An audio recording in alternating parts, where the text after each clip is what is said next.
Doesn't matter what walk of life you're from, does it? We're all going to have some kind of problem with this cost of living crisis that is encroaching on our everyday life. And the ones that I feel sorry for in particular are those that are stuck at home, particularly through no fault of their own, that can't work or can't improve their situation due to ill health and that sort of thing. And I saw an interesting article about this, which I will bring to you right now.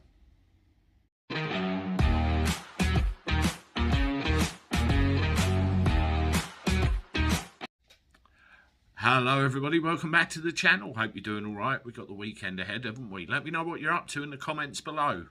Be good to hear from you. Well, yeah, continuing with the cost of living crisis theme, we've got a situation, haven't we, where everything's going up everywhere. It doesn't matter what you think. Fuel, bills, food, all of it is just going up. And there's particular sectors of society that are going to suffer more than most. And what I want to concentrate on is those that can't work because of ill health.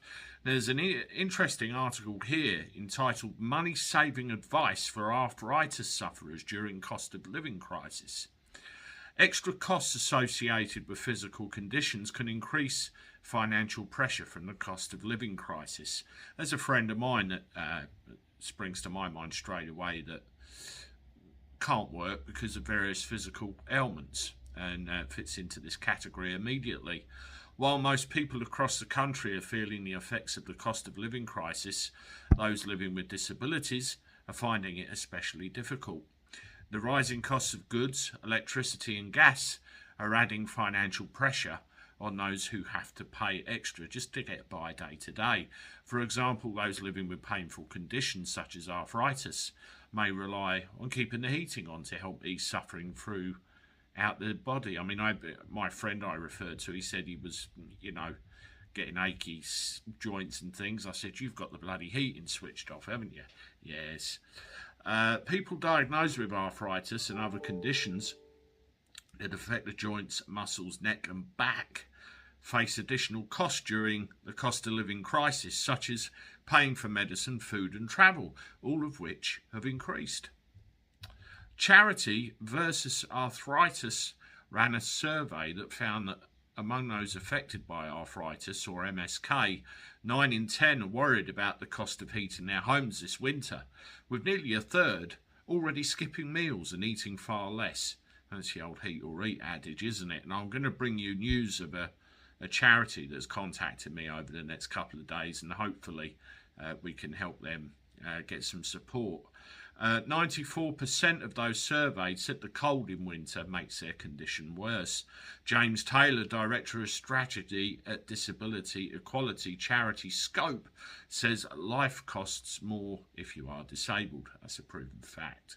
Many disabled people have no choice but to power life-saving equipment, and now the cost of powering an electric wheelchair or a ventilator has doubled in a year. I mean, these are things we don't think of. We think we have it bad, other people have it worse. Scope is being inundated with calls from disabled people with nothing left to cut back on and nowhere else to turn. Our research shows that half of disabled people say they will be struggling from October and won't be able to afford essentials. It's no longer a choice between heating and eating. Many disabled people can't afford to do either, adds Taylor.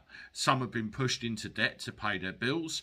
Others are cutting back on showering and turning off their fridge, but it's still not enough. Basic quality of life, folks, isn't it? A government spokesman said, we know that living with a long-term illness or disability can impact on living costs, which is why we are supporting 6 million disabled people with an extra 150 quid. Yes, that old chestnut, it's probably already gone already, even before it's been paid into the people's bank accounts. Mind you, leave a comment. Have you had your 150 quid yet if you're disabled and entitled to it? This is part of 37 billion quid's worth of support, which will see 8 million low-income households receiving an extra £1,200 in support this year, including I'm not going to insult you in reading the rest of that paragraph. We've heard it all before. How to pay less when living with arthritis, nurse, is the thing. According to versus arthritis, there are a variety of ways to help cope with your condition while tackling the effects of the cost of living crisis. And they talk about medications, pain medicines at a cheaper cost, painkillers such as ibuprofen, very common and recommended treatment. And I think if you buy the supermarket brands rather than the things like Nurofen and all that, you can save a bloody fortune, and they do the same job. At-home rubs. Rub products can help to alleviate pain in the joints.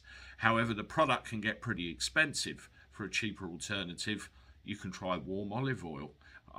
I've done that myself, actually. If you're using gels or creams that contain anti-inflammatories, then try switching to own branded products rather than big name labels, like I just said with Nurofen. Always check the labels of any supplements you may take. More often than not, you'll find they don't actually make any claims about treating arthritis, and you're just wasting your money. There's also little scientific evidence that supplements such as glucosamine and chondroitin actually do anything to alleviate pain from arthritis.